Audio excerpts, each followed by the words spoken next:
So yeah, I just want to begin as many wisdom traditions do with gratitude. Um, Gratitude for our ancestors who make it possible for us to be here.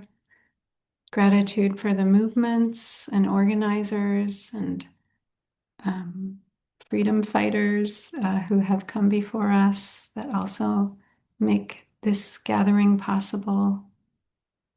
And gratitude for the earth holding all of us, holding all of what's unfolding. And gratitude for each of you. Just honoring that just showing up here at a time like this is not a small thing. Many of us are carrying a lot and holding a lot. There's a lot of heaviness of what's happening in the world and uncertainty and grief and this big question maybe in many of our hearts of how to respond and a sincere wish, I would imagine, in us to be part of something that can really help. So just to name right at the beginning that you being here is already a part of that response, is a part of what is needed um, to bring um, some kind of shift in the right direction, in a direction of creating more possibility. So I'd love to invite us into an embodied practice to start off, just honoring that we may be holding a lot in our bodies and to really welcome all of ourselves into this space.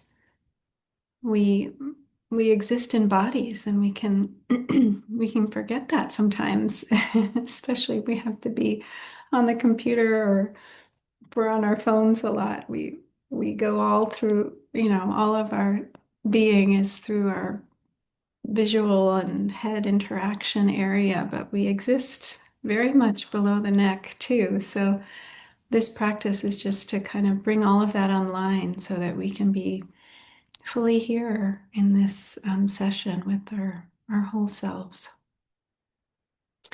And this practice connects, it nurtures and supports the vagus nerve, this longest nerve in the body that when it's toned, when it's in good shape, then we can really be resilient and hold all the things we're being asked to hold right now with more grace, more capacity.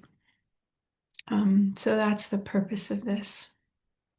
And it begins with our ears. So I invite you to, I'll turn my head so you can see with my hair. We're going to massage the outer edge of the ear, both sides down to the earlobe. And then we'll do that 2 more times. So it should feel good, just a kind of gentle rolling of the skin between the fingers. And one more time. If you like, you can close your eyes just to feel it a little bit more because we start with the ears because we first listen to know if we're safe. So we're reassuring that part of us. And then if you're wearing glasses, you can remove them. We'll go to the eyes and we'll put this fleshy part of the palm just on the bones around the eyes, so not pressing on the eyeball. And if you want, you could lean your head into your palms or keep your head up, whichever works for you. So you can allow your eyes to gently close and just offer your eyes this moment of rest where you don't have to take things in through the visual field. Could take a few breaths in awareness here and just allow your eyes to rest and Enjoy the darkness.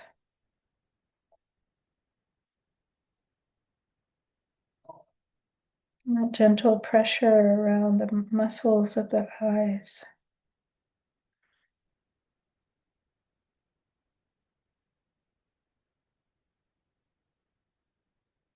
And if you took glasses off, you can put them back on. And then the next hold is you cup your face in your palms. And just feel the contact between your palms and your cheeks.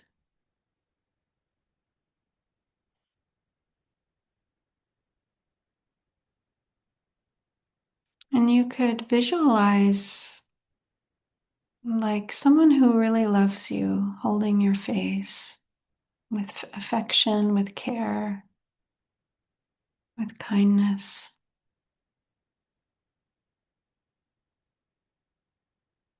Or you could simply offer this to yourself in this moment, whichever way is easiest for you.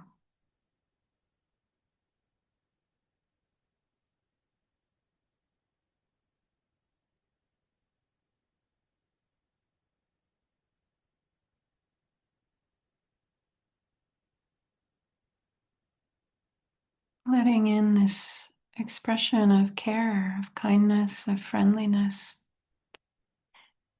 through your hands.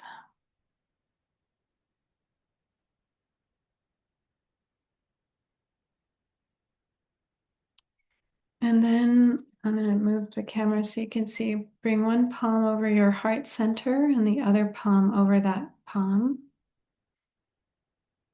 Just inviting you to take a few breaths here. So this isn't your actual heart, which is more to the left. It's the energetic heart center in the center of the chest.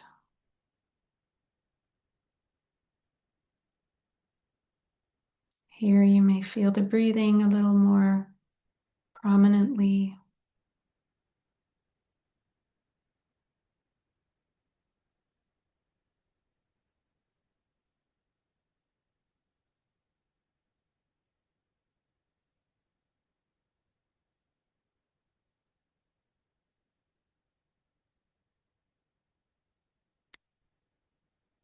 And here, if you like, you could gently say to yourself internally, I am safe. I am safe. Research has shown that this gesture and those words directly influence the amygdala, the place in our brain that sets off fight, flight, freeze.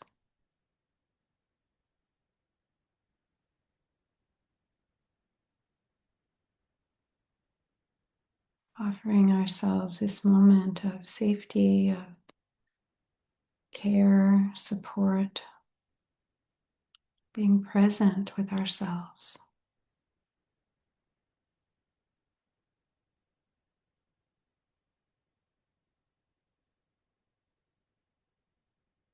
I am safe.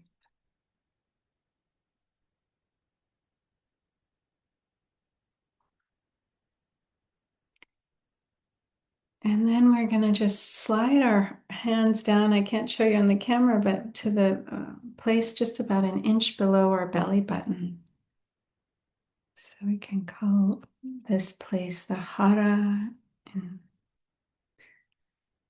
uh, or the Dantian in different traditions. Is another energy center just below the belly button. So one hand over the other hand and just gently holding this part of the body. Feeling the breath flowing in, flowing out.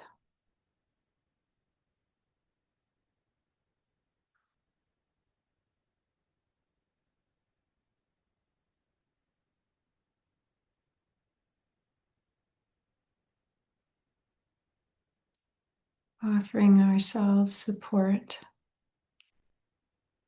and presence. And simply sensing, what do we notice.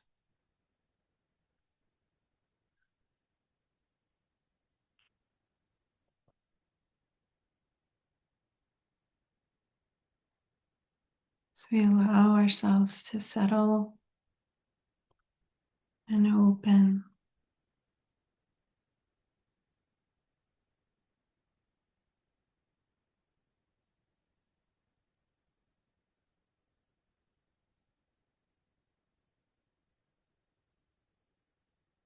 And so the last part of this sequence is just to turn our palms up and rest them on our thighs or on our legs, wherever is comfortable. It's like Shavasana, the corpse pose at the end of yoga. Just lie there and let everything you've done integrate. So here we just turn our palms up and we're resting and noticing if we can perceive any impacts of this sequence.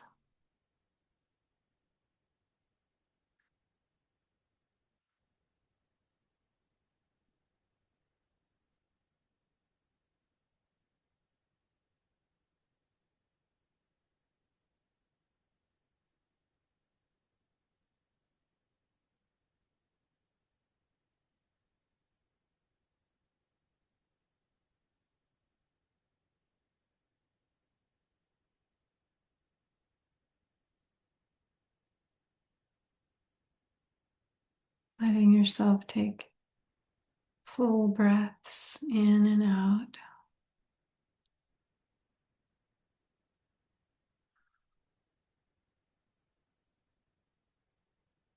Noticing what's here.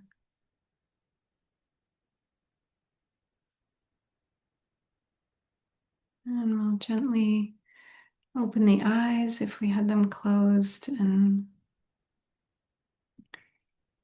um,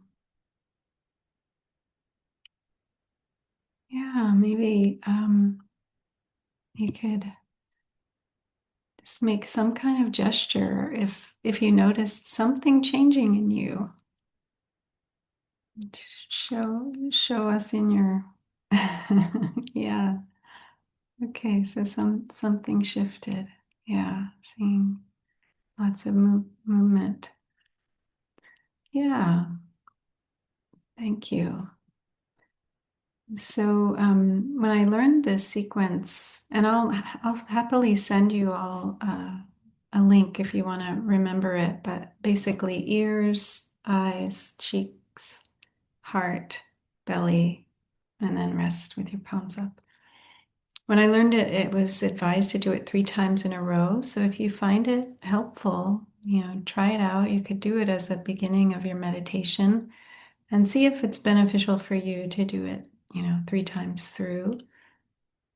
Um, but I do it sometimes when I can't sleep, and it helps me to relax. All right, so I'm going to share a little bit, and then I'll finish that with a short practice, and then we'll open it for your reflections and time for dialogue.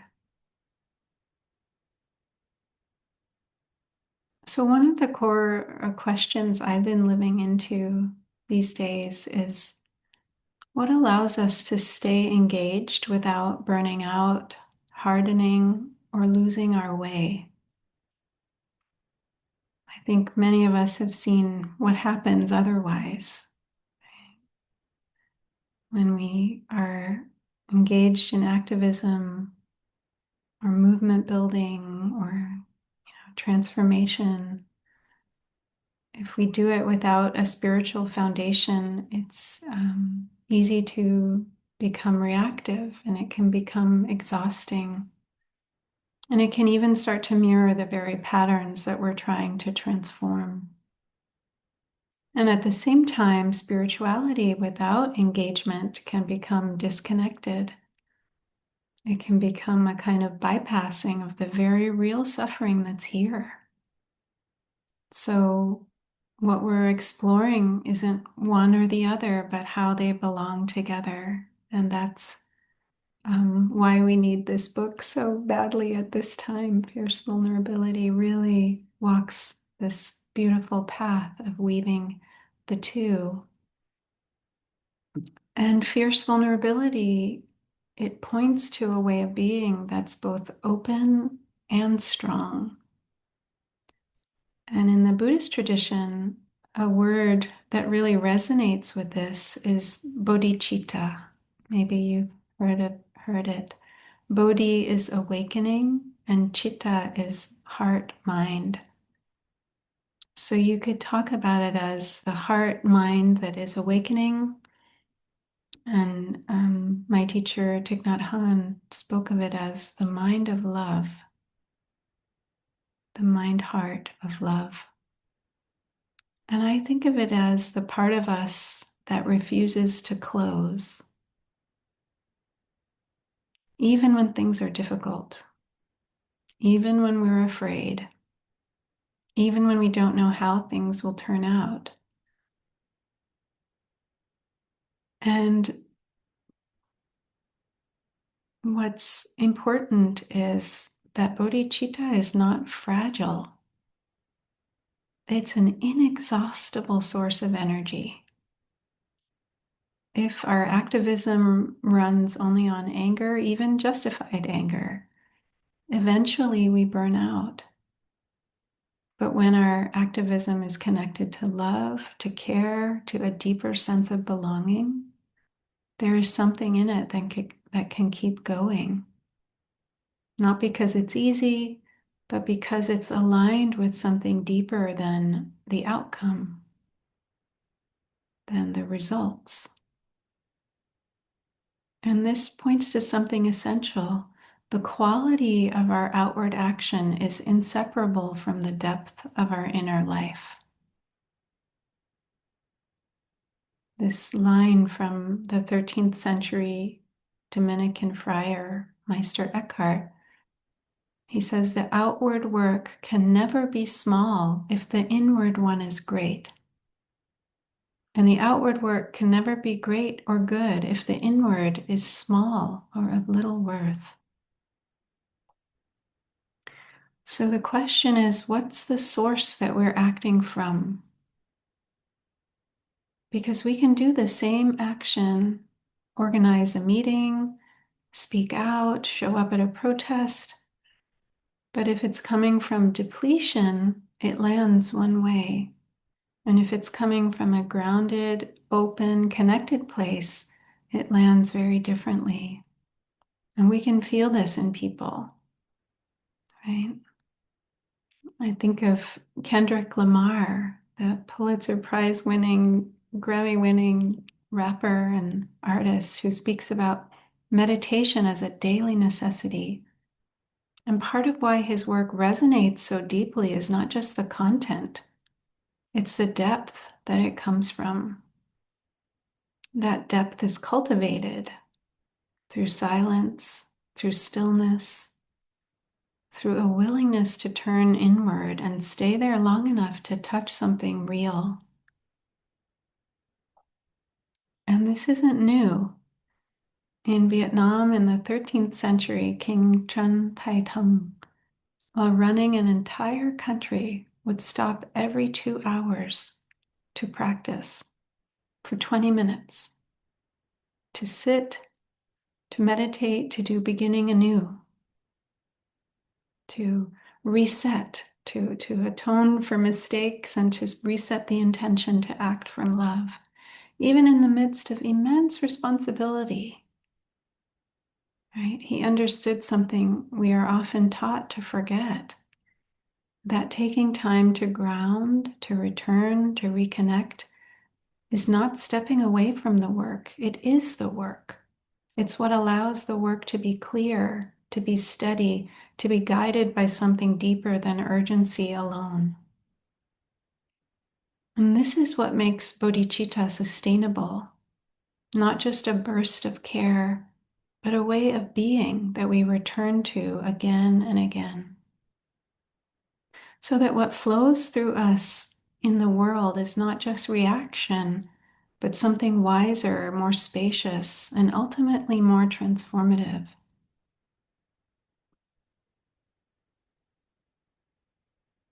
So, one of the chapters you all are studying, I think it's chapter 7, deals with a teaching that I find incredibly helpful in times like these. This teaching of the two truths. On one level is the relative level. Harm is real, injustice is real, there are systems that need to change. And this calls us into action. And on another level, the ultimate level, there's no separation between self and other. There is no self and other. There's no permanent enemy. There's no isolated being. And the practice is to hold both of these at the same time, not collapsing one into the other or collapsing into one or the other. Because when we lose the ultimate perspective, it becomes very easy to fall into binaries of us and them, good and bad, right and wrong. And from there, it's a short step to dehumanization. But when we remember the deeper truth of interconnection, there's this possibility of something softening, not in a way that makes us passive, but in a way that makes us more skillful. This is where the practice of not taking things personally becomes so important. And just to be clear, not taking things personally doesn't mean we ignore harm. It doesn't mean we don't respond. It means we're not reacting from a contracted sense of self. Because when we don't take things personally, we don't withdraw. We actually become more available, more steady, more able to give what is truly needed. So lately, I've been practicing that when folks offer blame and recrimination, which in these particular circumstances I perceive is based on misunderstanding of what I'm saying or representing, my reframe has been to translate what their judgments are into what their real needs are, what they're really hurt by or upset about, and then to try to respond to that versus defending myself from the things that they're projecting onto me, which don't belong to me, right? I don't need to take those on. So my teacher, Thich Nhat Hanh, would encourage us to write love letters to those causing great harm, like a suicide bomber, as an exercise in seeing with the eyes of interbeing, with these eyes that perceive the historical dimension, but also the ultimate dimension.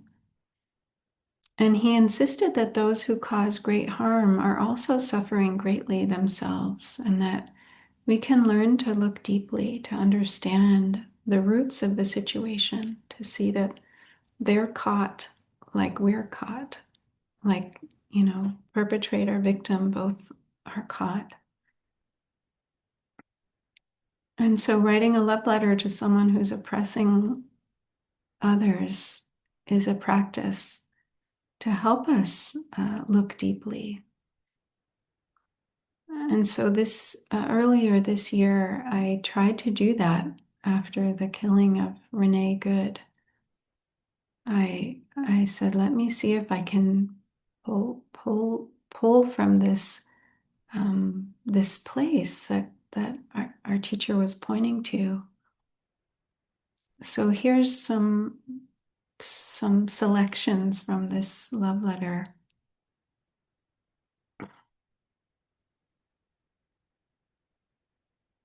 Where I first just really tried to meditate on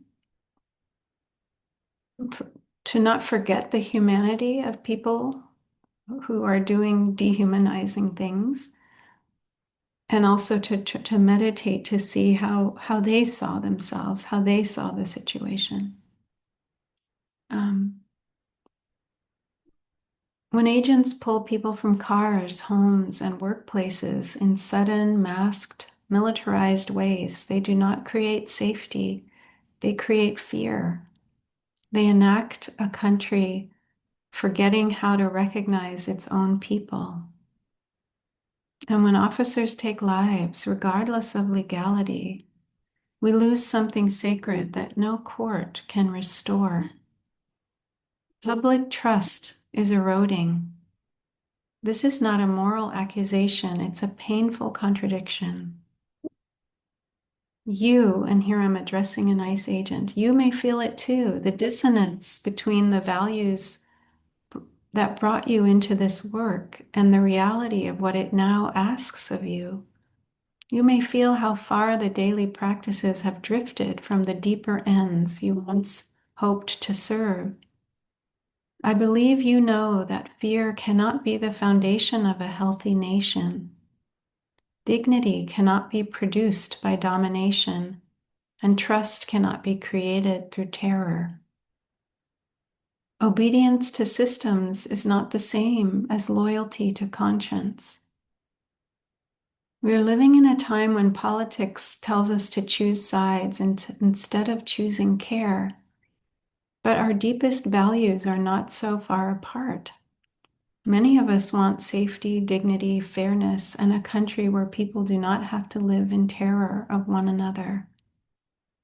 So I ask gently, how does this work feel in your body now? What parts of it sit easily and what parts trouble you? What kind of country do you want your children to inherit? What kind of protection do you wish you could offer that goes beyond enforcement? If any part of you is uneasy, conflicted, or quietly grieving what this work has become, you are not alone. You are not broken for feeling that way. You are human. And if you ever choose to walk differently, to speak differently, to act differently, you will not be abandoned. People will walk with you. Communities will welcome you. A future exists that does not require you to betray your deepest values to survive.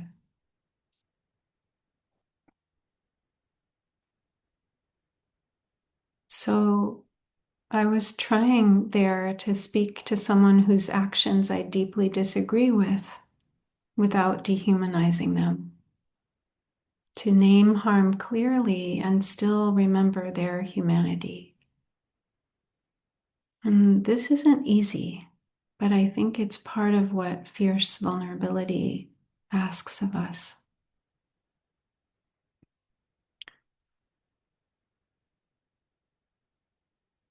Another piece that I wanted to bring in is that how we do things matters as much as what we do. There's a teaching from the legendary peace activist A.J. Muste who says, "There is no way to peace. Peace is the way." So if we're organizing a protest or a campaign or a retreat, that process begins in the very first moment. The first email we send, the first meeting, how we greet each other, and especially how we work with conflict, because conflict will come. And harmony doesn't mean the absence of conflict. It means we know how to be with it skillfully. Because it's hard to create something that will uplift and transform people, a retreat, a demonstration, a campaign, if we who are organizing are full of strife and resentment. While these feelings are normal and natural and part of the path, working with them skillfully is key. And so Thich Nhat Hanh would say a good practitioner, and you can substitute for good practitioner activist or any other term, A good practitioner is not someone who doesn't suffer. A good practitioner is someone who knows how to take good care of their suffering. So this goes for groups as well. This is a collective taking care. It's not about not suffering, but about knowing how to care for suffering when it inevitably arises. You can call this the art of suffering. So even if we're not in the conflict ourselves, we may be witnessing conflict, right? Where there are two people or two groups, and we love them both, we understand them both, but they're in conflict with each other. And the thing is we can always make things worse from the sidelines, right? We can take sides in a way that fuels the fire. We can dismiss one side, we can escalate. Or if we really care about both, we can begin to listen differently, to listen so that each one feels heard. Because when someone feels deeply heard, something in them can start to settle. And from there, it becomes possible for them to begin to hear each other, to recognize that suffering is present on both sides. And that that seeing that can open the door to something new. And if we can't practice this within our movements, within our communities of whatever kind, then we risk recreating the very divisions we're trying to heal. So, connected to this teaching of the relative and the ultimate dimensions is another paradox that's also lifted up in these chapters we're looking at today, which is the okay, not okay, right? So on one level, things are not okay. There's a real crisis, there's real harm, there's real urgency, and we must not turn away from that. And on another level, there is a deeper ground of being that is not broken, that can never be broken. And that can be healing and transformative to get in touch with. So there's a story that our teacher, we call him Tay, which is teacher in Vietnamese, Thich Nhat Hanh. Tay would share this story of a senior nun that came to visit Plum Village from Vietnam. She had been diagnosed with terminal cancer and was told she had 3 or 4 months to live. And she accepted this. She made a very clear decision. Instead of trying to fight for more time, she decided to live fully each moment as much as she could. And she practiced walking with awareness, breathing with awareness, being present for each moment of her life.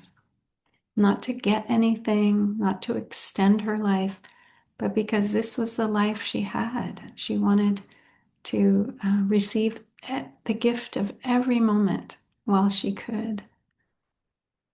Before returning to Vietnam, someone encouraged her to get one more checkup, and the doctors found that most of the cancer had disappeared. And she went on to live for more than 14 years after that. But that's not so much the point of the story, because she wasn't practicing in order to live longer. She was practicing because she understood that her life, as she knew it, was ending. And from that place, she became very free. And Tay would tell this story as a metaphor for, humanity being given a terminal diagnosis as a whole species, that we're facing a climate crisis, a whole, polycrisis, meta-crisis, where all the systems are now starting to crumble. But if, as a human society, we can accept this, deeply. It can wake us up. It can allow us to do things we haven't done before because we're seeing the situation clearly. We could touch things and understand things in our relationship with each other as other humans and the more than human world and the earth, that could be extremely powerful. So I think this offers us a powerful mirror for where we are now. On one level, things are not okay, right? There's so much uncertainty and breakdown and suffering, and we need to be very honest about that. But if we can allow ourselves to really feel that, not turn away, then something else can open, a deeper way of being here, where we're no longer acting just to secure a certain outcome, but because this moment calls for our full presence, our full heart. So if we don't know how much time we have as individuals or even as a species, how do we want to live? Not from panic, not from despair, but from that same clarity that nun touched. This is it. Let me meet it fully. And from that place, we give what we can wholeheartedly without knowing what will come of it. And strangely, we may touch a deeper kind of freedom appears from that. Because if we only focus on the crisis, we can become overwhelmed. But if we only focus on everything is okay, we can disconnect from reality. So the practice is to find a ground that's steady enough to face what is not okay. We can think about it as we're learning how to stay human in inhuman conditions. Mm.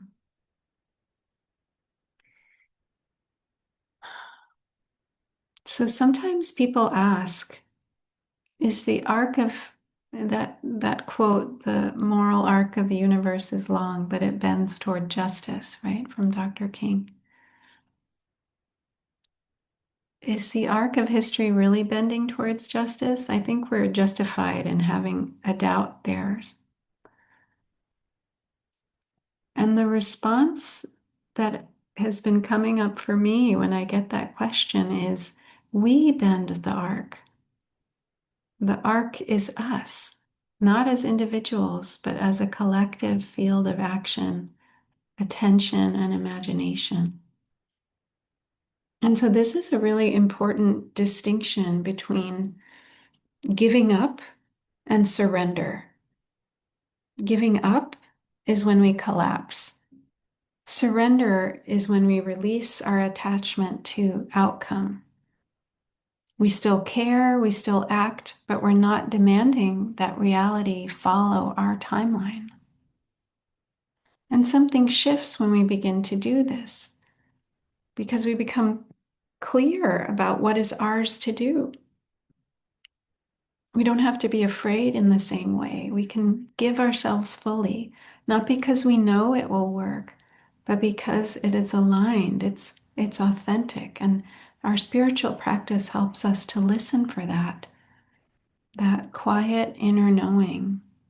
And the clearer we become, the more we can also support others in finding their path. That's what I understand leadership to be.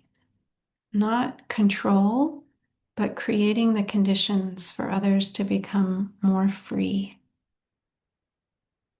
Like the position of the abbot or abbess in the monastery was described not as, wasn't the person who made the decisions or led the community, but someone who could identify the gifts in every single member of the community and help those be expressed more. Right? So finally, I want to say something about imagination because we're living in a time where old systems are breaking down and we're being asked to imagine what comes next. As the writer Walida Imarisha says, all organizing is science fiction. We're shaping futures that do not yet exist, and we cannot build what we can't imagine. But this requires that we loosen our grip on certainty, that we allow for not knowing, that we stay curious, that we ask again and again, am I sure? Because sometimes what wants to emerge is something we can't yet fully see. And this is where I'll close with a remembering that you're not doing this alone. We are not doing this alone. We are a part of a much larger field of life. As one activist said, I am not protecting the earth. I am part of the earth protecting itself. So the invitation is not to carry the world on your shoulders, but to participate, to listen, to stay open, to act, and to trust that even in uncertainty, something meaningful is moving through each one of us. Thank you so much.